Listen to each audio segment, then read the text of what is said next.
Welcome to Thrive and Advance podcast, where we help you make business growth predictable, profitable, and enjoyable. I'm your host, Dr. Shorey Aftahi, and I'm thrilled to introduce our guest today, Ashoke Bose, founder of Sustainable Energy and Agricultural Technology LLC, otherwise known as SEED, and founding member and managing director of Bose International Investment Fund LLC, an investment company that is involved in renewable energy and internet technology related projects. Welcome to our show, Ashok. Thank you, Sheree. It is a great honor to be in your show, and I'm excited. And to be honest, I'm a little bit nervous because I have been into many places, but this is a one-to-one interview, and I know you have a exciting. Um, um, I have seen some of your past guests, and they're very accomplished people, and I hope that I can meet your high standard.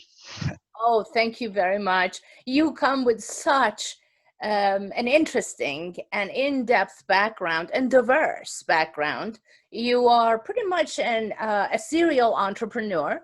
You started a company, sold the company, did corporate stuff, and now you're back and you have started new companies. So I'm really excited to give our audience a glimpse of your background. So please tell us more in detail about you and what you've done and what you're doing today. Well, first of all, before I talk about myself, it is a tradition in India, and I would like to follow the tradition to mention briefly about my teachers, without whose help I would not be able to probably come or achieve anything that I have done in my life. And my first teacher, of course, are my parents. And my father, I tell you, is amazing. He was working for the Indian government, but he taught me to study Winston Churchill biography when I was probably 6 or 7 years old, to be honest. I mean, when I was learning ABCD, almost at the same time, he kind of, encouraged me to read The Statesman, which is a newspaper in Calcutta, very good English newspaper, and the biography of Winston Churchill. And we'll talk about it probably, as a leadership example of, what I learned from him in the book. And the second thing is that my other teacher is, of course, my mother. She is a science teacher in high school. She retired, and she's still alive, and she's 96 years old. And so I'm very happy and proud and very on, that I have this great teacher. Then the other teacher in my family is my grandfather, and he was born in Bangladesh, and now Bangladesh, and that time it's called East Pakistan. And he came to India in 1947 when there was a British partition. And so I actually born in a family of refugee in India. And he was a headmaster. He's a professional educator, and I learned a lot of things about um, how to take care of animals, pets, and gardening, and also English. And finally, I must say that I had great teachers in my high school, and my mathematics teacher, late Jatindralal Datta, who taught me mathematics in high school, and also my chemistry teacher, and also the headmaster, late Birendra Lal Bhattacharya. So anyway, it is my custom, and I'm glad that I could honor them, by being here with you. So uh, my life, in a very briefly, is that I grew up in Calcutta, um, which is one of the busiest and crowded and excited. Whatever. I mean, there are a lot of adjectives you can add. The one of the greatest person from Calcutta is Mother Teresa. even though did not meet her personally, but I have I have read about her, and also I personally think she is one of the greatest leaders that I can think of. Okay, and then I go to IIT, Indian Institute of Technology in Kharagpur, where I studied mechanical engineering. And then I went to McGill and in Canada, and I was very fortunate to get a full scholarship there because otherwise my family could not afford to send me there. And then I moved to USA. And then, I mean, there are a lot of thens I can see. Kept doing things, and I did it not because really somebody forced me to become engineer or go to do all these things, because I felt some kind of impulse or passion. Okay, and I'll talk about these passion things in probably. But anyway, so I started my company. CSI, Communication Software Inc. Very early. I was probably 29 or 30. I started it, and there is a story about it. I can talk about it. And then I sold it actually to IBM, and actually it's kind of it's a kind of merger. And in the part of the process, um, I got invited to join IBM as an employee, and that was one of my goals. And then um, I spent a lot of time in IBM where I learned a lot.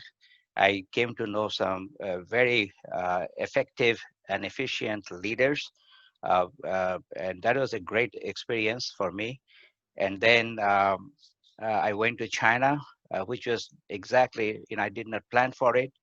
I was there in China from 2007 till 2015, and that's where my son, youngest son, was born. And then I came back to USA in 2016, and then I started actually, ACAT, SAT, and which is a story by itself. And I hope that I can answer all your questions and also, share my experience so that people can, probably learn, or maybe they can even help me to learn future. Thank you. Yes, you have such a colorful background from a professional perspective, but I think this experience, having talked to you in the past, enriched something in you that you dropped it all, right? You were running China, I believe, Australia, and other divisions, other geography for IBM, um, and you decided to drop it all and come back to US and then start a new company in sustainable energy and agriculture and so on. Tell us why you made that decision. What happened?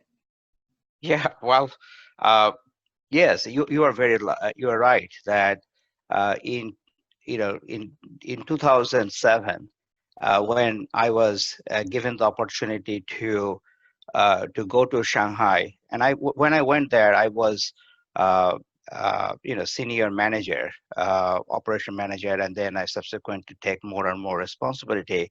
But I just want to make sure to the audience that I was not the CEO of IBM, Right. but I was particularly involved in the data storage division and the development side, and which is very large. So I was responsible for at one point the whole AP Asia Pacific market, mainly to handle the customers of IBM and their technical problem. They call it the resolution technical leader, and so the reason that I came back is a completely personal decision, right? It has got it has got no pressure from IBM or from any government or anything. Okay, it was a decision made by me, of course, in conjunction with my wife and my family. Okay, And the story is this, that when I was in Shanghai in 2011, I was very happy that I became father for the second time, and my son was born, right? And I was very excited. His name is Chen Bose. Again, there is a story. Chen is the last name of my wife family, and my last name is Bose. So I call him, actually his full name is Chen Yun Y Bose, B-O-S-E Bose. And so and the reason is that if he decides to go back to China, fine, he can call him Chinese Chen. If he goes back to uh, you know, USA or India, he'll be Mr. Bose, you know. And I mean, so anyway, so I wanted to have a kind of global name, for my son. And Yoon is basically it means cloud. And he was, we are living in the road called Biyun Road in Shanghai. So we gave the name of the road, part of his name, so that he will know, which is the cloud. Yoon means cloud. So literally, I'm the father of cloud. That's what it means. All right. So, so make the story short, when he was 6 months old, he got very sick. He got pneumonia. So we took him to the hospital, and Shanghai had a very nice hospital. He got better, and then he came back, and then again within a few months he got again sick, right? So finally, I realized that the root cause, or one of the root causes of the problem, is the pollution, the air quality. And maybe that is not, Shanghai is a great city. I enjoyed it, but it may not be the right place for my son at that age. So I decided at that moment that I'm going to send my family, back to USA, to Arizona, where I am. So I sent them, and then uh, they got, luckily, and I'm very fortunate. My son recovered completely, and now he is, 9 years old, and he is be a fourth grader in this year, right? And I could have probably stopped there because I was very fortunate to have my son recovered. But then what I did is that because I'm a mechanical engineer and I always like to solve problems, and I created a very small micro greenhouse, 20 foot by 10 foot in my backyard in the middle of the desert where I've been living for a long time. It's a, and I grew some tomatoes and some other vegetables. And in 2016, I took a picture of my son having a bite on the fresh tomato, and I put that picture on my Facebook page, and I proclaim myself as a happiest dad in the world. And I truly meant it. I felt that I'm very, I accomplished something because I could give, fresh vegetable, fresh food, well, which is very hard to find in America or even in a big cities, right? So, and the response was phenomenal. My friends, they congratulated me. They say, but not only my friends, but the friends, even, I got probably several hundreds or maybe thousands, happy faces, thumbs up. And I realized that, maybe I'd like to share my happiness with other parents and other people in the world, not just in America. And that is actually the germination, or call it, of this micro greenhouse project in my, and so at that point, I kind of make a decision to, change my career path from data storage, which is very exciting, but nevertheless, and I enjoyed. I've got a lot of accomplishment in that segment, but then I wanted to do this agriculture and micro greenhouse. Hope you That's a understand. very interesting story, but I think to me, what stands out is trusting your gut, right? and going within to make a decision. Sometimes small business leaders, or anyone really for that matter, we stick to what we know. We don't step out of our comfort zone. And if we do, our lives and accomplishments will even get better, bigger and better. So what stands out to me that you used your values and your principles and trusted your gut and made a move. Then you combined your talent. You are a mechanical engineer. You've done all this work in data storage for what, 20 some years, and you set it aside and you did something that brought joy to you. Now it's a business. That is absolutely correct. Is that uh, I believe, and again, this is a belief that system that the success is a combination of two main elements. The success equal to the passion and plus experience, right? In fact, when I was a manager in IBM, I had a lot of duties, but one of my duties was to mentoring young engineers in China, right? And many times I have been asked this question, what is success, right? And how to get it. And so because I'm an engineer, I love this equation, right? So I thought that, okay, I have to think of an equation, right, of the success. So then I say success equal experience and a passion, right? The passion part is very important. And the reason it is important, you can get experience from another person. You can go to school, you can go to college, you can read books, and there are a lot of different ways people can get experience that they do not have. And in fact, everybody. But the passion is very inherent in the sense that you have to really find it, right? And you cannot, I just tell people, you can't go to Amazon and buy passion, right? It's impossible. I mean, you can get a lot of things, but passion, it has to be inside you, right?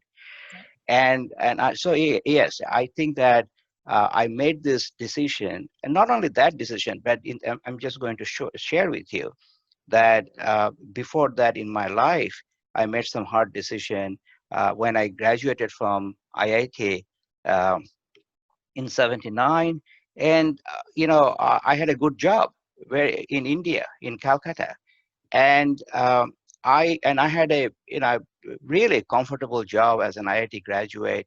I had a chauffeur-driven car to come to pick up me from my home and take it to the plant in Philips company. I used to work there, and I quit that job to become a graduate student at McGill, and where I had to cook myself my food, which I've never done in India. And most of the people are young people are even, we do not cook, we do not learn, So it was a big change and challenge. So what I'd like to share, what I believe is that you develop this kind of skill of making a hard decision from the very childhood. I mean, it's not that you become CEO and then you learn how to make a hard decision. Even when you are a high school student, you may have to probably make a hard decision when you're at college, okay? And I think that's what I did. Mm-hmm. I So hope.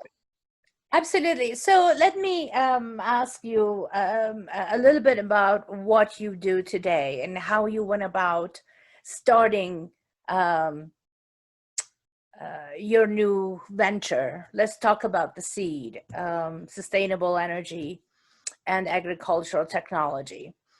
Tell us, as you discovered that there is an interest and you're going to now make your hobby per se, or what you were doing for your family and for your son, a business. Tell us what you did. I know you were granted a grant. We talked about the donations that you're going to make to schools and so on and so forth. So from a business perspective, tell us this road of, here I have a realization that I got something really good that I want to share. I love it. Now I'm going to get others to pay me for it. You know, that's the idea. Do what you love and get paid for it. So tell us about that road. How have you done that? How are you scaling your business? Yeah, that is a good and excellent question. So first of all, I want to share with you that when I was a mechanical engineering student, my specialization was thermal energy, right? Thermal science. So I spent my whole master thesis about how to store energy, thermal energy, in phase change material, they call it, because basically you store the energy as a latent heat of the material, and then you analyze different modes of heat transfer. And particularly the one I was doing is natural convection heat transfer, which is basically there is no external power is needed. So I had a very, pretty deep knowledge as a graduate student, and research about the heat transfer, and the technical, and the application of my thesis was actually used in space shuttle one point, because they use PCM material to store energy in the space shuttle, right? So when I got this idea about this greenhouse, then I looked at what are the challenges of this traditional greenhouse. And what I found out that almost 20%, 20 to 30% of the cost of operating a greenhouse because of this energy. Because the greenhouse, not only there is a manufacturing cost, instead of if you do it, but there is also you have to maintain a certain temperature. In the hot, in the summer it gets very hot, in the winter it gets frozen, so forth. So what I was focusing on is that how I can eliminate that cost, right? I mean, if I can save 20 to 30% operating cost, it will be pretty substantial savings, and that will make the greenhouse. And also another thing that I was thinking is that, and initially I was not really thinking about just micro greenhouse. I was thinking of a big greenhouse, or a commercial size. But the problem is that um, if you have this centralized agricultural model, right? That it will be the vegetables will be grown, in a very large area, but far from actually the point of consumption where the people are eating. Then at the end of the day, we'll still end up putting a lot of carbon footprint on the vegetables that you will be eating, right? So Mm-hmm. the one of the root cause of this pollution is that due to the urbanization. I'm not saying just the urbanization, but the way we urbanize, we moved away from a lifestyle where people used to grow everything, close to where they consume, and that has caused this, or part of this, um, carbon problem that we are facing. So I wanted to actually bring this together. That means the point of consumption, which is our home, and the point of production, which is our, the way we grow, And so the idea, even though there is a lot of emotion involved, happiness, it is, it is very important. But my business model is really has a strong economic foundation, right? And I thought that when I thought very carefully. And so that's the reason then I'm not really building any more large greenhouses. And I'm thinking, and I'm doing a micro greenhouse. So our idea would be same thing what I think Steve Jobs and Bill Gates and their, not just they, that group of people did 20, 30 years ago in microcomputing. And before microcomputer, there is a big computer, mainframe computer. There's, big, only but big companies, they could have this control, right? The value of microcomputing was that they make the computing much more affordable. And I can go on all the statistical data, but nobody can disagree that now the computing is much more affordable than probably 30 years ago. We had to pay a lot of money to a computer center to run my computing job in a mainframe at the McGill University. Right. So same thing. My idea is that um, instead of growing vegetables in a very large area far from, and then we like to call it as a distributed farming or distributed agriculture, right? So then that is the way I thinking, and then I thought about how I can add that to the consumer, the emotional part of it, and that's the basic foundation of ACAT. I hope it makes sense to you. Yes, yes, absolutely. And I love the idea of um, giving individuals or families the ability to do this in a cost effective way. I know myself, I have a raised bed and a few pots in the backyard growing my herbs and a few vegetables, and I can see myself doing more.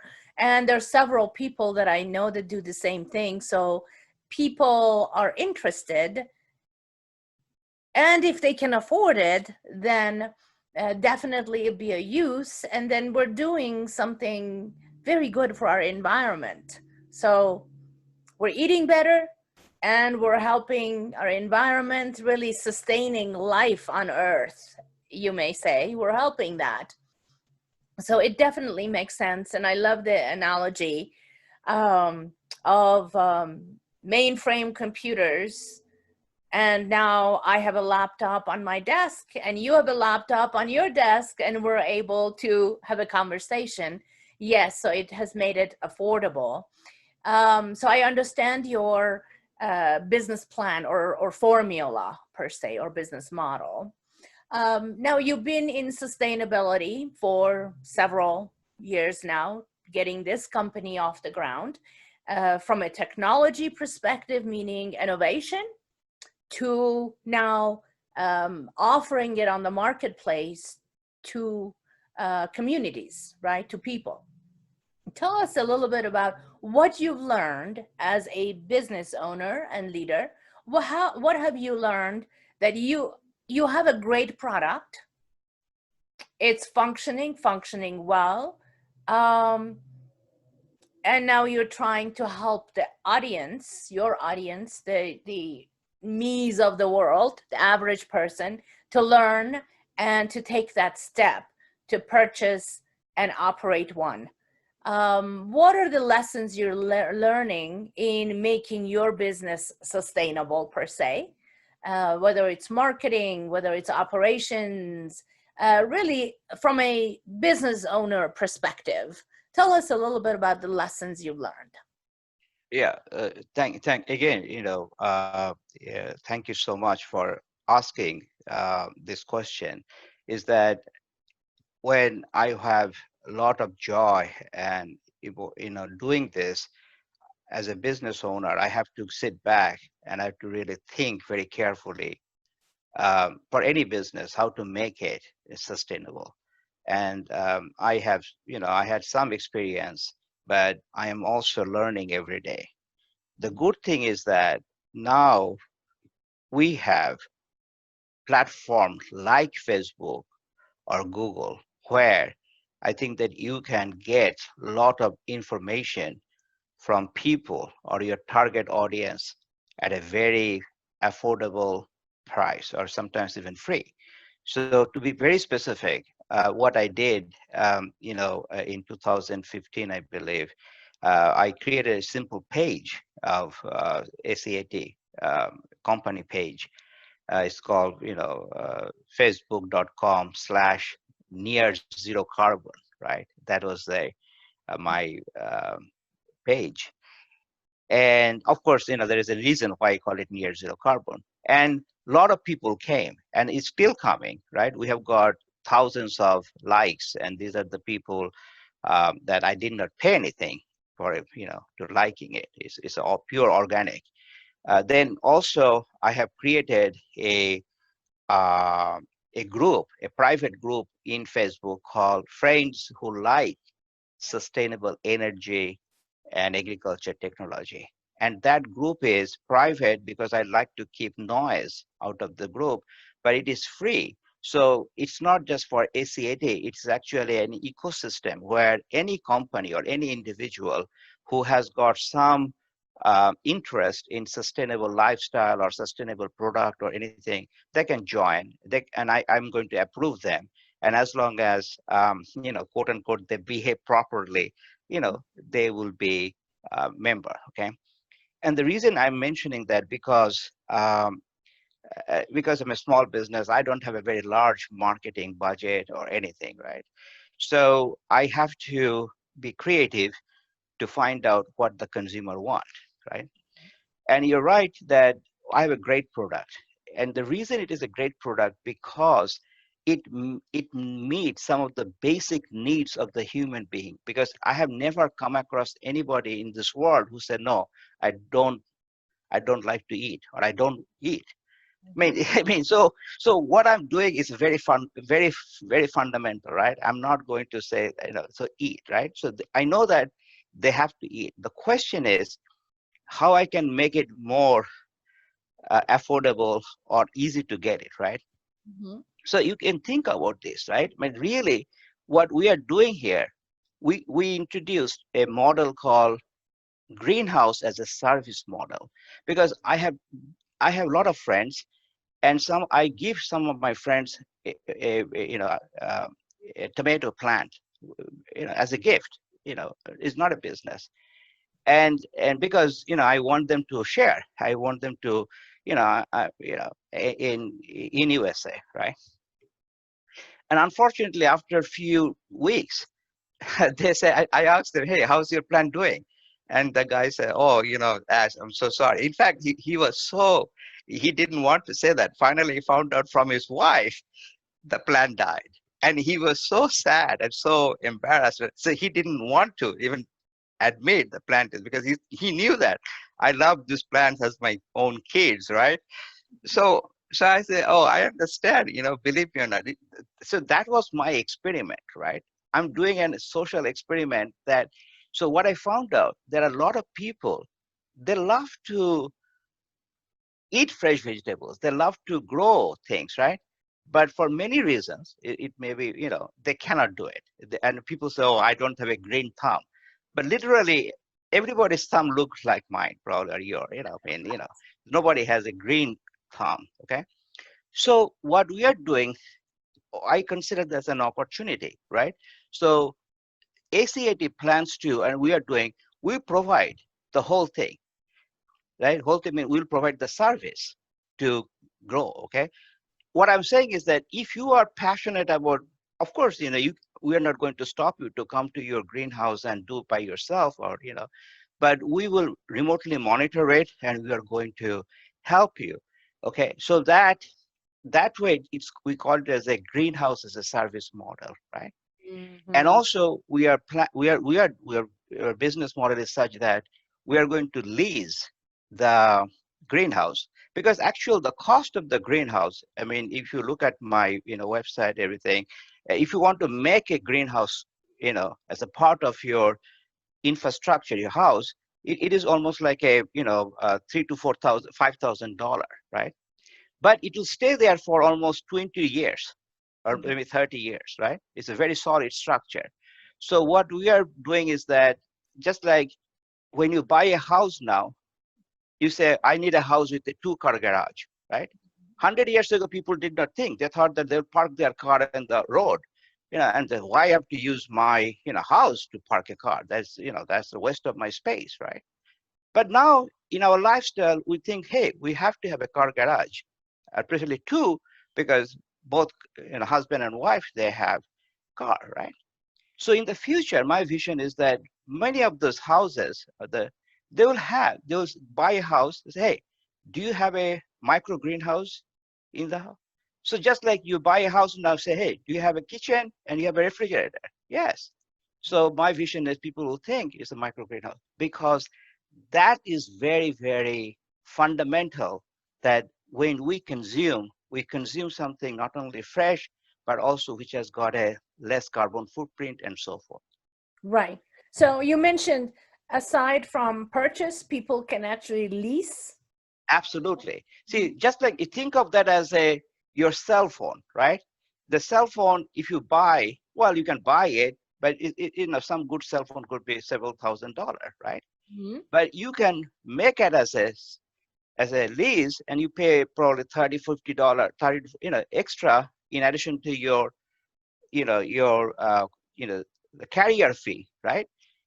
So So that is our business model. The business model is that we are considering this micro greenhouse will be just like your cell phone.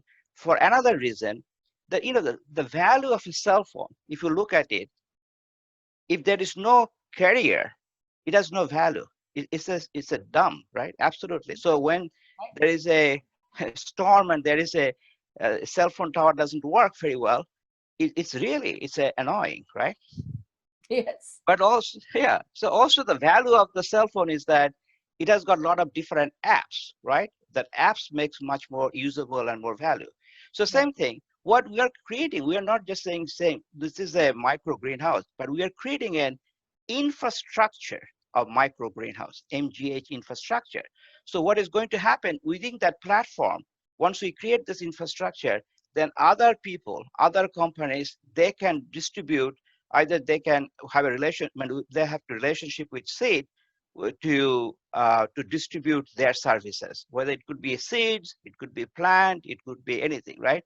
So basically, that is our vision: is that we are creating a micro greenhouse based infrastructure for sustainable lifestyle. Right. And that's an excellent idea. So let's now again talk about you as the businessman, as a business leader, owner of two companies. We haven't talked about your the venture company yet, but we'll get to that. But in general, as you have built a company, sold, and now you have these two other ventures going on, tell us about a couple strategies that have been most important in success for your companies. Okay, so first of all, I think that if I talk about the success again of the company, I should talk about CSI, right? Mhm. And and the CSI is a Communication Software Inc., right? When I graduated from college, to be honest, I had no idea that I'm going to do this. I mean, I was, I just wanted to get a job, and be happy, and things like that. So there is a story, and again, these are the so in 1989, to be precise, I was working at the University of Arizona, and I got in the computer center, in the computer center, right? When that's time IT, when I became more experienced in IT, and computer science and all these things, courses that I took at the university, and so forth, right? But anyway, then in 1989, and again, I want to mention that Professor William Dixon, Bill Dixon of the Department of Political Science at the University of Arizona, he interviewed me and he offered me a job of a system programmer at the Social and Behavioral Sciences Research Institute. Again, it's a very long name, but in short, they call it SBSRI, Social and Behavioral Sciences Research Institute. And uh, and I know that you asked me about strategy, and I'm going to talk about it, right? But I just tell you that how I come to this and how I build this. So, and the reason that he hired me, because his need was he wanted to get his laboratory in a social science building connected to the campus backbone. Okay. Mm-hmm. So that was his need, but he did not tell me exactly. But I mean, I did some, and I understood. And I'm a guy, I was like a 29 or something, I mean, very young compared to where I am now. Okay. And he hired me in a social science because, and everybody was asked, I mean, people can question him, why you are, there are a lot of people who have got a social science background, right? Sociology, political science, and oh, but why we're getting a guy who has got some computer science and mechanical engineering background working in that computer center, trying to solving people, help desk and all this thing, because, and I realized that he's going to need me or my skill in internet connectivity to bring and my relationship with the computer center to bring the connection, right? And I did that. I did bring internet, not only internet, but also 10 bestie internet, high-speed internet in those days to the data center of the social science. But in that process, I got very involved in social science research, data collection. But before that, as an engineering student, I was mostly involved in data which are continuous, continuous variable, like a pressure, temperature, and all these things. Okay, but in social science, they use, um, you know, uh, love and emotion. These are kind of, you know, that different variable, quantitative variables are not continuous. They're discrete, right? And when you have a discrete data set, I mean, you are very familiar with that, so I don't have to go that. They're completely different. The how you model, all the categories and all the statistics, right? So that is actually the point in my life where I got into this marketing. And the CSI started very, main reason is that in 1991, I believe, in 1991 or 92, even though I was very successful, I got laid off. I got laid off from my job because the tax of the state was not very good. There's a, downtown, right? And my position was funded by, soft money, they call it, from the, state, tax. So I mean, even though I was very successful and all these things, but that is really a point in my life which really forced me to get out my academic, you know, soft lifestyle, right, to a hard, real world. So I wrote a nice letter to Professor Dixon. I said, look, thank you so much for giving me the opportunity. I feel like I had a very nice incubator, right? It's like a mother's womb. You protected me, you gave me all this, now I have to get out, I have to be born.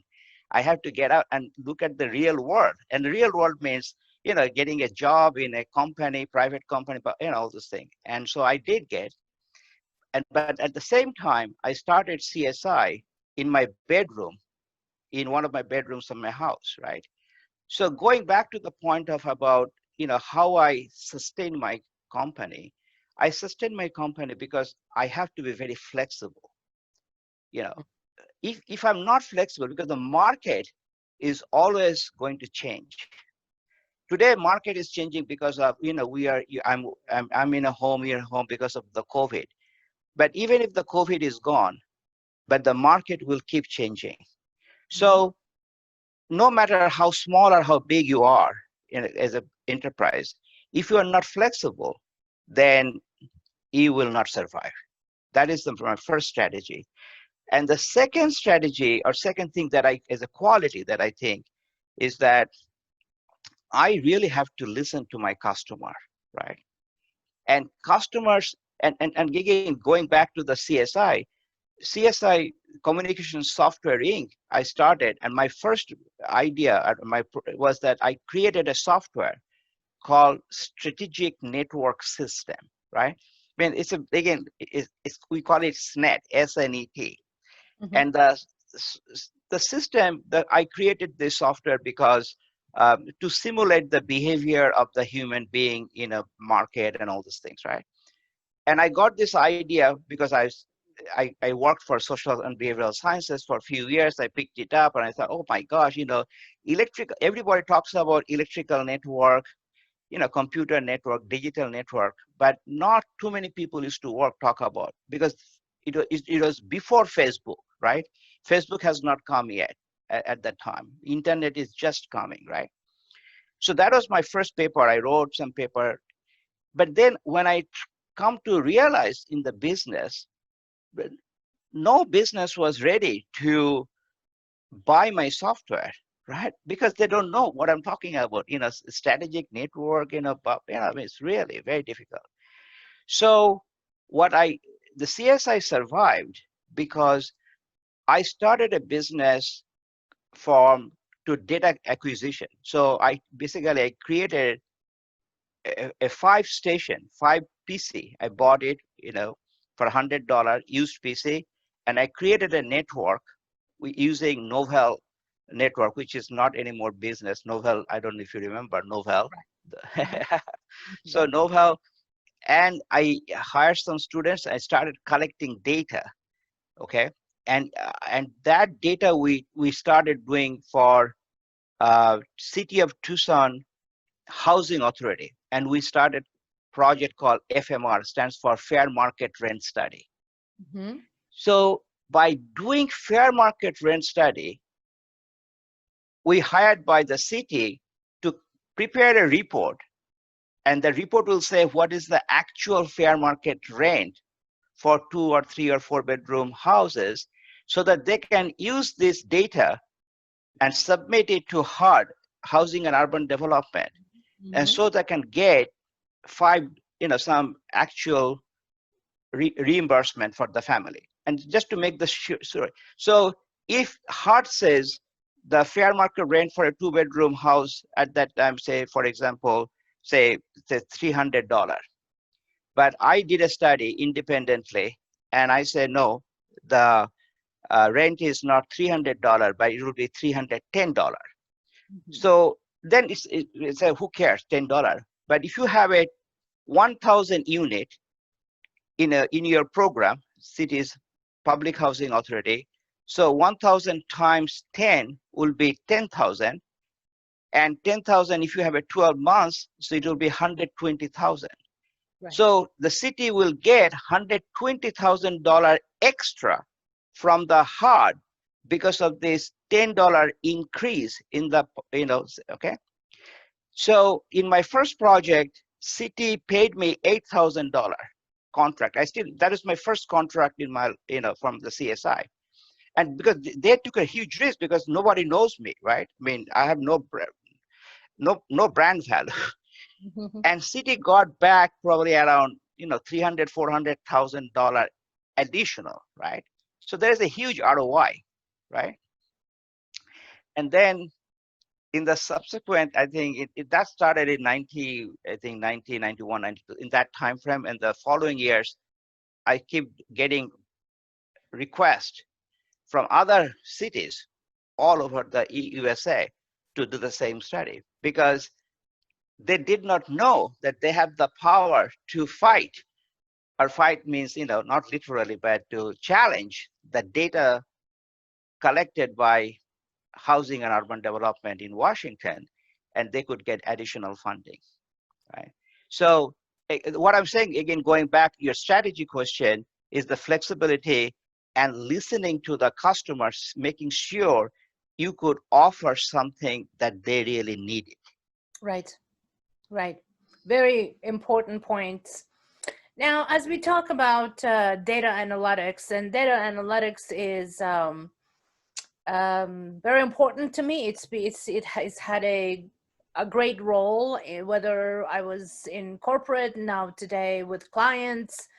Let's talk about that a little bit, since you are such an expert in data analytics, and a lot of small businesses don't really use the data that's available to them to be able to grow or to find out what is stifling their business.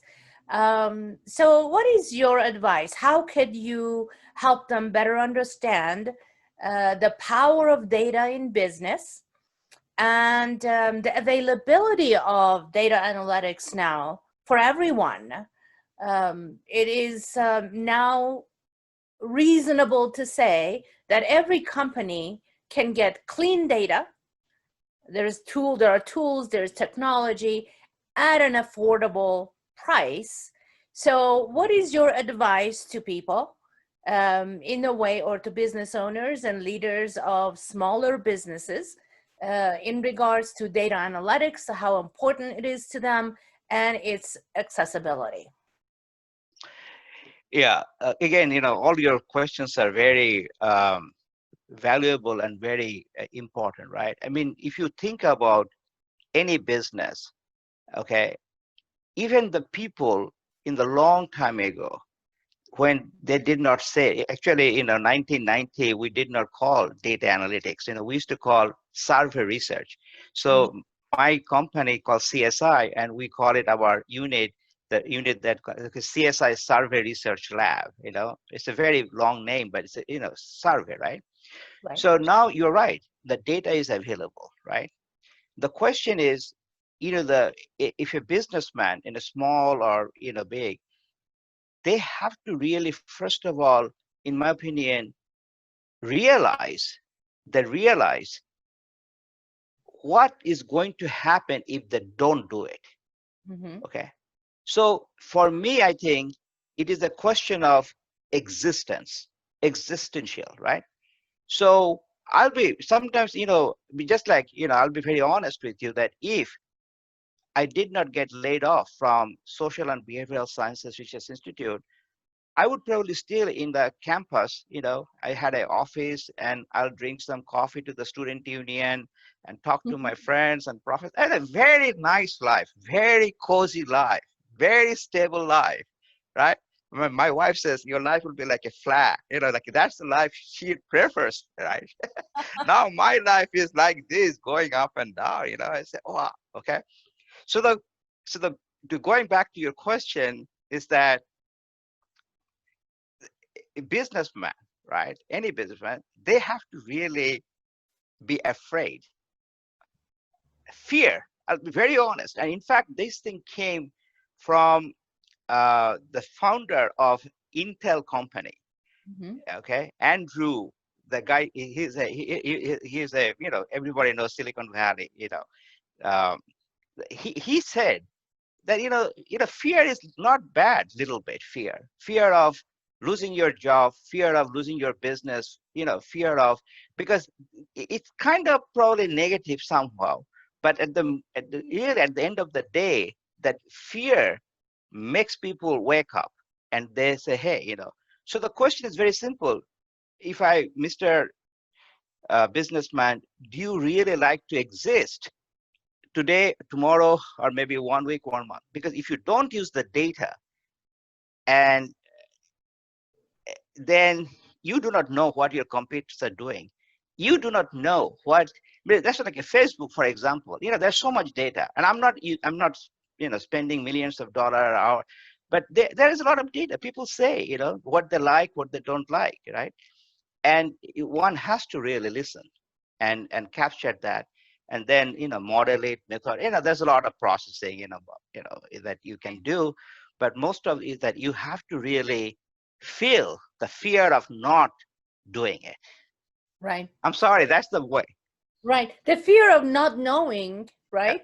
Yeah. What is it I don't know? What I know, but what is it I don't know? And I think data, a clean data, and that I emphasize that because I have actually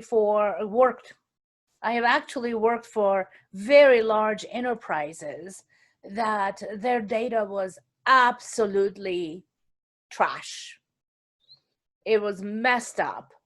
And so decisions weren't based on effective data, so the result wasn't there. So it's important to say you have to make sure your data is clean. And when you do have clean data, that's when you have the power to know what it is you didn't know. So your decisions are holistic from every perspective of your business, whether it's Absolutely. internal operation, whether it's marketing, customer experience, strategies, what you're focusing on. Half the time, um, business leaders are responding to noise. And when you respond to noise, you're reacting to something that really isn't a factor in your success or not. So, understanding what are those initiatives that you have to focus on, it's the data will tell you, okay, I need to have these 5 initiatives in my radar, and I need to focus the energy of the organization on these top 5 initiatives. And that is what would make my business successful. The rest is noise. Absolutely. And I think that you raised a very good point, the clean data, because a lot of time people they say, oh, I have a very large database. I've got 500 megabytes, or 100, 1 gigabyte data, right? And especially because I come from, now I have got not only data analytics experience, but also the data storage. It's a lot of vendor.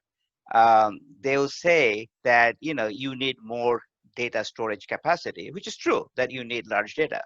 Mhm. But but for the businessman, or for, what is important is not only the storage capacity, how large your storage capacity has to be, but also how you are collecting your data, the data sources, right? And also how you are going to um, refine your data so that you can eliminate the noise factor that you're okay.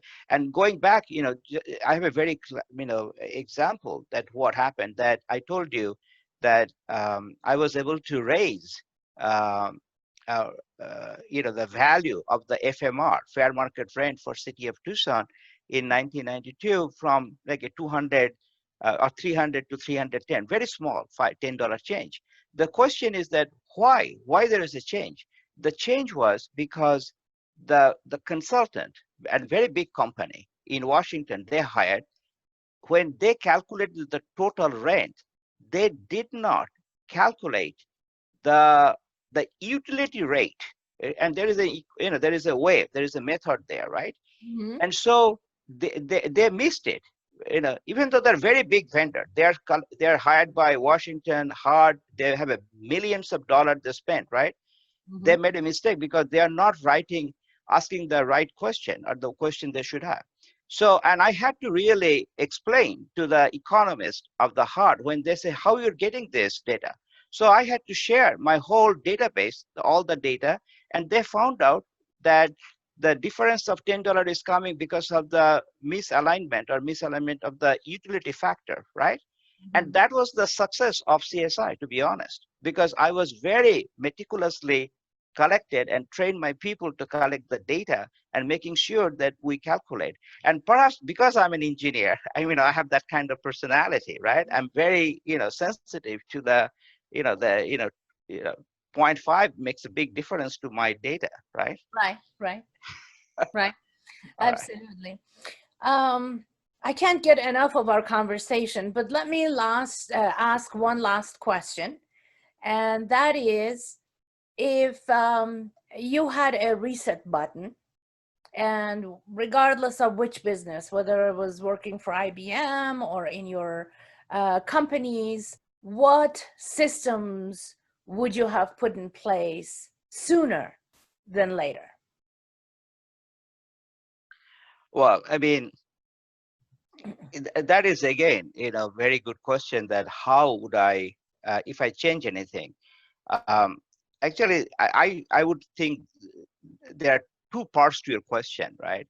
One part is that if I would have do something differently in my personal life, right? Okay. That is very, because as I'm getting into that age of, I have to really think, because everybody has an exit, and a life has an exit strategy, right? The life itself, right? So I would probably spend a little bit more time um, with my family, and especially with my, one of my, teacher is my mother and my father.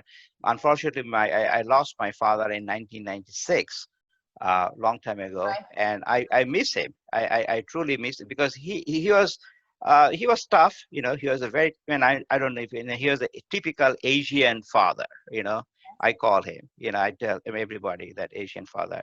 So that was one thing that probably I would have probably spent more time with him at this, and he suffered, from ALS, which is very difficult. Yes, yes, Very yes. unfortunate, right? And I had no way to help him. Okay, so that is one of my, now regarding the professional life, probably I would, again, I think probably one thing that I learned really, and again, from his name is Professor uh, Richard Curtis, and he was the director of the whole SBSRI, the social, he was a very, and one day he called me to his office, and generally we never met, and he's in his, he's a dean type of person, right? Dean, he's a busy. Right. And he told me one day that and I'll be very honest, that when I was working in Dazzle, I was very passionate about solving problems, and I had a bad habit of telling people that when they come to me for a technical problem, computer problem, something, it's technical, I had to say, oh, it's easy, I can solve, I'll help you. you know but I used to say that it's easy, right? But then I realized some people, they did not like to hear that, it's because that has a, some kind of negative feeling toward them, Right. Right. and I mean, again, I was not very sophisticated at the time. I was very, and I kind of learned, and he told me this, and I'll still not forget, and it's almost, 20 years ago, to more than 20.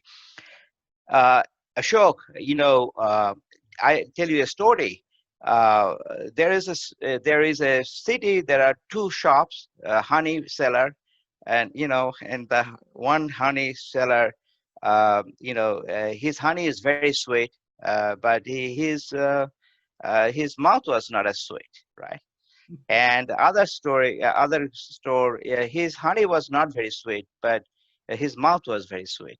And do you know which shop was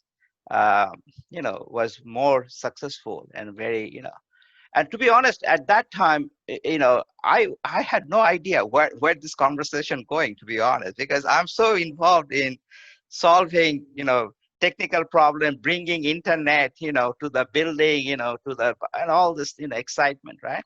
And I said, Professor Curtis, I'm sorry, and then he said, the guy, was mouth was soft. It's very, I think our sweeter is very more successful. Yeah. And then, he told me that, when you I know you are very, you are very good, you're smart, blah, blah, blah, but, you have to really be more sensitive to the other people, what they think about, what are you saying, how they interpret, you have to put yourself. And my clients were like professors, full professors, and they're professors of sociology, right? But they come to me for a technical problem or solving some, data set problem, So I can't just say, So anyway, the point, what I'm saying is that I really probably would have spent more time if somebody would have taught me how to be more, sensitive, to increase my EQ, not the IQ, the EQ. Yeah. So Right. that is one thing that I'm still working on it. Yeah, so that is a known fact and talked about these days, and that's emotional intelligence. And it is definitely something we all need to master to be successful in our communications. Because at the end of the day, when you work with another human being, what you say is important, but how you say it is more important, because that indicates whether the person is open to hearing it, or the walls will go up, or they get emotional or offended, and slew of other negative emotions, which clutters that communication channel. So yes, 100% agree. I know we did not talk about your capital venture company, but we've had really good dialogue, and maybe we can have you back to talk about how you have gone about creating this funding organization for sustainable um, energy, as well as internet technology, because that within itself is fascinating, and I'm sure others would like to learn. Are there any information, any questions that I didn't ask, anything you would like to share? Um, Please do so now. Well, again, first of all, it is it's a great honor to be your guest. Okay, sure, it is it's a great honor, and I'm very excited to have the opportunity to share my journey. Really, it is a journey, and it's a lot of ups and downs, and my only uh, uh, intent and my expectation is that hopefully your audience will be open and candid, and when you post it, I would like to really hear from them. And if they disagree with me on any issue, I'll be very happy. And that is where I think that I can learn from your guest, and not only but your audience, right? So Right. I'm Yeah. I'm very excited to listen and to see what kind of response I get. Thank you. And they will have all your contact information on the podcast posting, and they can contact you, and we'll be in touch. I'm a fan of your Facebook group. I've been posting things too, because Oh, I love what you're doing. I just, aside from being a wonderful guest, I truly believe in what you're creating. So more power to you. And hopefully we'll have another opportunity at some point to bring you back, and you can talk about what you've created, and the great successes you're seeing, and also about your other venture. thank you. I'll be Thank, delighted to come back. thank you very much, and have a good day.